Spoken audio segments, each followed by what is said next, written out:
dia jadi top skor nomor 2 di bawahnya Ruud van Nistelrooy. Dia bahkan mencetak 4 gol ke gawang Madrid.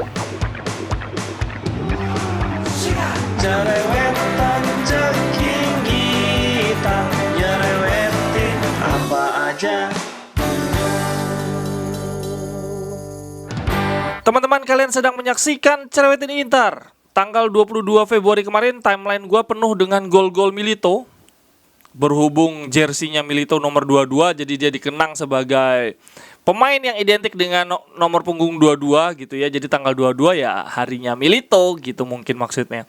Tadinya gue pikir Milito itu tanggal lahirnya 22 juga, tapi ternyata enggak. Dia itu lahirnya di 12 Juni. Ya, di 12 Juni. Dan tingginya teman-teman, dia cuma 183. Jadi dia bukan tipikal striker jangkung. Dia juga bukan tipikal striker yang larinya cepet kayak Aguero, kayak Messi gitu. Ya dia striker striker sedang aja tubuhnya kayak Icardi, cuma gaya permainannya beda juga, kayak nggak sama kayak Icardi. Icardi kan yang lebih diem menunggu bola gitu ya. Milito masih bisa melebar dia. Tapi sebelum ngomongin Milito, gue mau ngasih kabar bahwa ini ada berita bahwa ternyata Coppa Italia itu masih menggunakan sistem goal away. Jadi nanti derby kita Inter lawan Milan itu pakai sistem home and away. Kalau kita main di tandang, kita cetak gol nilainya 2 gitu ya. Hati-hati nih, bahaya juga. Coba gue cek. Kita main di kandang duluan apa di tandang duluan ya waktu ntar lawan Milan di Coppa Italia nanti. Sebentar nih, cepet nih. Oh, kita main di kandangnya Milan dulu nih, bahaya juga nih. Biasanya tim yang main di kandang main di kandang terakhir sebetulnya enak-enak aja karena didukung supporter. Tapi ini kan sama aja, sama-sama kandang yang Inter dan kandang Milan juga. Jadi ini bahaya di partai terakhir kita kalau kebobolannya lebih banyak bisa gawat nih, karena ini pakai gol home and away nih. Wah, ini harus gue nggak tahu nih, si Gosens katanya kemarin lawan Genoa udah siap, tapi ternyata belum. Korea juga masih 14-15 hari. Aduh, gue bingung nih pemain-pemain kenapa mudah banget cedera. Tapi ya teman-teman ya, kalau ada yang bilang Inter banyak buang peluang, striker Inter nggak tajam gitu ya. Ini ada statistik namanya expected point. Expected point itu kalau teman-teman lihat nih yang sebelah kiri, itu adalah peluang untuk meraih kemenangan berdasarkan banyaknya total shot on goal, menciptakan peluang, terus tingkat permainan musuh apakah membahayakan gawang kita atau enggak gitu ya. Itu disebut expected point. Jadi ketika kita menguasai pertandingan, musuh jarang nyerang, itu expected point-nya tinggi. Tetapi kita lihat aktual poinnya. Jadi ternyata Inter itu sebetulnya dari menguasai pertandingan expected point itu paling tinggi loh.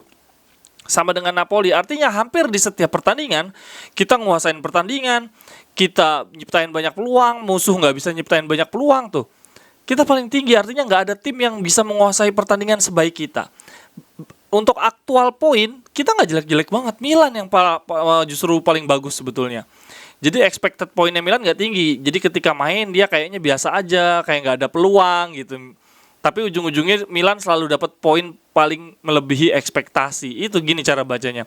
Sementara Inter nggak buruk-buruk banget. Justru dia poinnya juga, aktual poinnya tetap lebih tinggi dibandingkan expected point. Artinya mungkin kalau Inter dari segi serangan harusnya cuma menang 2-0 tapi 3-0 gitu kali ya. Atau ada beberapa pertandingan yang mungkin dianggapnya seri, nggak menguasai pertandingan tapi malah bisa menang. Ini buktinya aktual poin kita statistiknya lebih tinggi dibandingkan expected point. Kan berarti sebetulnya nggak buruk-buruk banget gitu ya. Kita mungkin ngelihatnya kacamata penonton bukan statistik. Kalau dari statistik ternyata nggak buruk-buruk banget. Terus tapi ya sudahlah, apapun itu Kurva Nord membuat spanduk mendukung Lautaro Martinez dan Handanovic. Semoga dengan ini mereka berdua jadi lebih bagus ya mainnya ya. Aduh, Lautaro Martinez ampun nih. Semoga dia juga ngelihat timeline nih orang-orang bagaimana mengeluhkan Diego Milito. Semoga dia juga jadi terinspirasi. Karir Milito ini unik teman-teman. Dia karirnya kalau menurut gua karir pendek. Dia main di Liga Argentina seperti kebanyakan pemain-pemain Amerika Latin. Dia main di Racing Club. Dan dia sudah berbeda dengan kakaknya Pak, adiknya sih Gabriel Milito. Berbeda tuh dia mainnya, tapi ketika ke Eropa, si Gabriel Militonya ke Real Zaragoza, Diego Militonya ke Genoa. Di Genoa dia langsung jadi top skor di Serie B, tapi pala Genoa kena pengaturan skor, bukannya jadi ke Serie A, pala ke Serie C. Jadi si Diego Milito pindah ke Zaragoza bareng si kakaknya. Di Zaragoza, Diego Milito mainnya bagus banget. Dia jadi top skor nomor 2 di bawahnya Ruud van Nistelrooy. Dia bahkan mencetak 4 gol ke gawang Madrid. Diego Milito emang gila. Terus akhirnya dia balik lagi ke Genoa. Nah di Genoa setelah itu dia dibeli oleh Inter bersama dengan Thiago Motta. Jadi kalau kadang-kadang mikir, wah ini pemain bukan dari klub hebat nih, apa pantas main di Inter ya? Kita bisa ngeliat lah Thiago Motta sama Diego Milito sebelumnya bukan siapa-siapa, tapi mereka bisa main ke Inter dan justru membawa Inter juara. Diego Milito tuh dijuluki treble maker, bukan troublemaker kayak Balotelli, tapi treble maker. Kenapa dibilang treble maker? Karena dia membuat Inter merebut 3 gelar juara. Gue tadi juga sebelum bikin konten ini gue lihat dulu gol-golnya lagi, gue kenang teman-teman. Jadi pada 6 Mei 2010 itu gelar pertama kita di treble. Coppa Italia, kita menang 1-0 lawan Roma. Roma saat itu ada di peringkat 2 di Serie A. Kita menang 1-0 lawan Roma dan Milito yang mencetak gol, dia mendapatkan umpan dari Thiago Motta, kemudian dia menusuk. Nggak ada dicoba dikejar oleh pemain-pemain Roma tapi nggak tertahankan. Kemudian dia menembak dari lumayan jauh kaki kanan dan menjebol gawang kiper Roma Julio Sergio. Kita dapat 1 gelar juara di Coppa Italia. Menariknya lagi di Serie A ketika treble winner itu kita menentukan gelar juara sampai dengan pertandingan terakhir. Kalau kita sampai seri apalagi kalah sudah pasti gelar juara bisa direbut oleh Roma gitu ya kalau Roma memenangkan pertandingan. Dan saat itu ketika babak pertama habis Roma sudah unggul 2-0 sampai akhirnya Diego Milito mencetak gol di menit 57 membobol gawang Luca Curci. Curci ini seingat gue dulu juga kipernya Roma. Dia yang umpan Javier Zanetti. Jadi salah satu gol treble winner kita ternyata salah satu umpannya adalah Javier Zanetti. Gue juga dulu lupa nih, gue tonton lagi. Wih gila. Terus itu di bulan Mei teman-teman. Jadi di bulan tanggal 6 Mei kita juara Coppa Italia, 16 Mei kita Scudetto. Cuma beda 10 hari. Gue jadi penasaran gimana nih kita di musim ini. Apakah kita bisa juara Coppa Italia dan Scudetto di menit-menit akhir, di pertandingan-pertandingan terakhir juga kayak ini sekarang.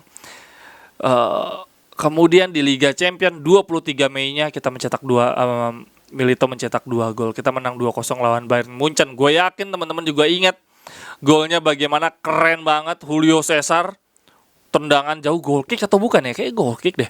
Kemudian disundul Milito nyundulnya langsung ke Sneijder umpan terobosan, dia menaklukkan kiper Bayern Munchen. Gue lupa kiper Bayern Munchen waktu itu siapa sih? Hans Jörg Butt ternyata. Gue lupa ternyata itu kipernya. Dan waktu itu Milito bener-bener tenang banget ya. Dia pura-pura nge-shoot gitu, terus ujung-ujungnya ngasih ke sudut jauh. Nah yang gol keduanya itu juga lebih menarik lagi. Itu tadi kenangan gue terhadap Diego Milito. Di 3 pertandingan kunci penentuan juara dia mencetak gol, dan itu yang disebut mental juara. Semoga Lautaro Martinez bisa, karena ini bukan soal postur tubuh dan bukan soal kecepatan. Kan banyak yang kritik bahwa Lautaro Martinez gak punya kecepatan tapi gak tinggi juga, bingung kelebihan utamanya apa. Dia kelebihan utamanya malah kayaknya pressing kayak back. Tapi kalau diingat-ingat Diego Milito ini tingginya juga 183 tapi toh tajam. Kita membutuhkan penyerang yang tajam sih sebetulnya, intinya di situ. Oke deh, dari gua udah nggak ada lagi karena kemarin banyak yang share video Milito, gue jadi terkenang lagi. Teman-teman mohon idenya dong, mau bahas apa nih di hari ini nih, hari-hari ke depan nih, karena kita liga akan adanya baru nanti di hari Sabtu kita lawan Genoa. Semoga Gosens sudah ada di bangku cadangan, pengen lihat aja Gosens lari-lari di pinggir lapangan. Sampai ketemu di cerewetan-cerewetan berikutnya. Terima kasih banyak yang sering komen. Sehat selalu untuk teman-teman semua. Salam untuk keluarga. Bye bye. Thank you.